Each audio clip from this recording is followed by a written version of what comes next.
Great, thanks, Regina.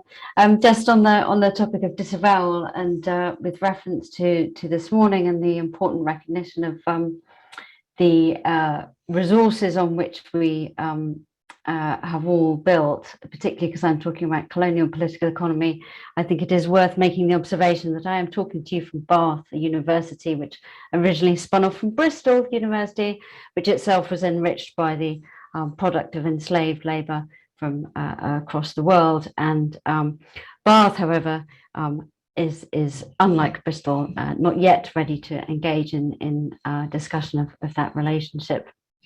So disavowal, if you like, is about a non-recognition of the conditions of production. And I think this is really important to recognise, particularly in relation to AI. I mean, I don't like referring to AI anyway. I generally refer to AI technologies. I don't think that there is a single thing called artificial intelligence, and we're all here talking about socio-technical systems. And I think it's important to have that as kind of front and center.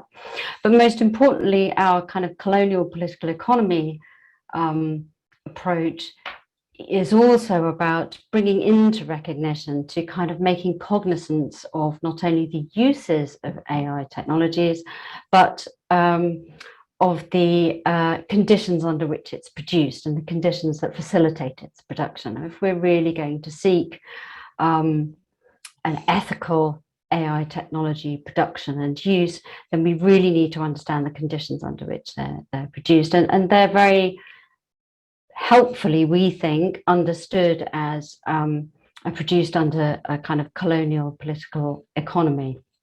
And just as an example, we've come up with kind of 4 lines of inquiry that we think emerge from this process.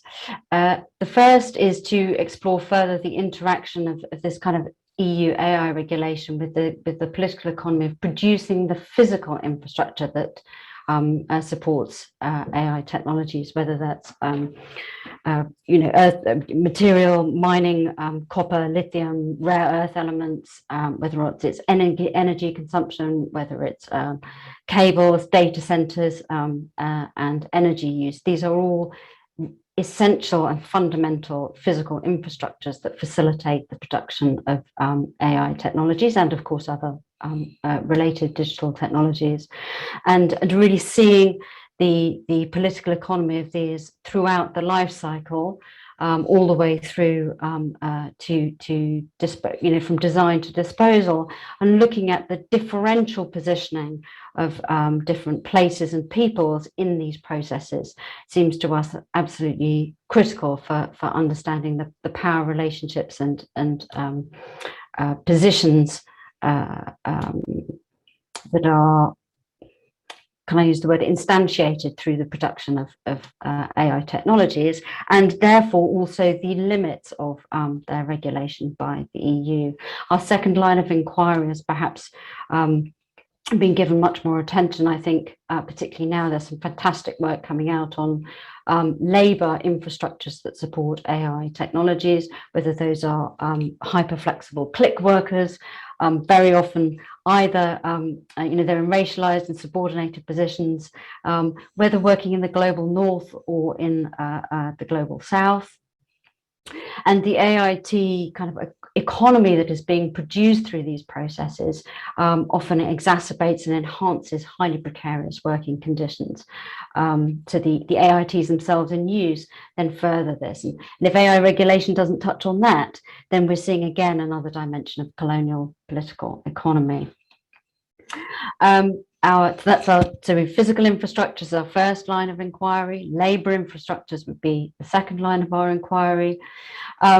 And the third line of inquiry, we could think about it as a kind of data infrastructure, but we think perhaps it's wider than that, and the well understood and or increasingly well understood racialized social conditions of AIT production and use. It seems to us that the fantastic work done by Ruha Benjamin and Sophia Noble, who of course is giving a keynote in a couple of days, along with the Algorithmic Justice League and other campaigners, such as Timnit Gebru.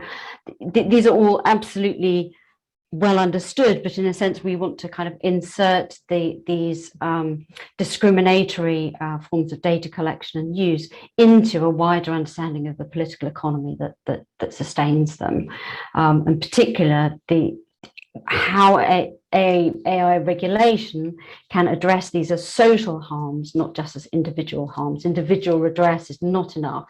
These are social harms, and the AI regulation that doesn't address them as such, in a sense, is going to be reproducing that colonial political economy. And finally, the one thing that the EU never really addresses is its own culpability in the use of AITs. In reproducing colonial political economy and the government of vulnerable populations. The example that Regina and I would always come to, because it's been an area of our particular research in the past, is migration and the use of AITs to govern migrants, who are of course also potential workers in this gig economy. Would be one particular example. The EU is very keen to expand its use of these rather than reduce them.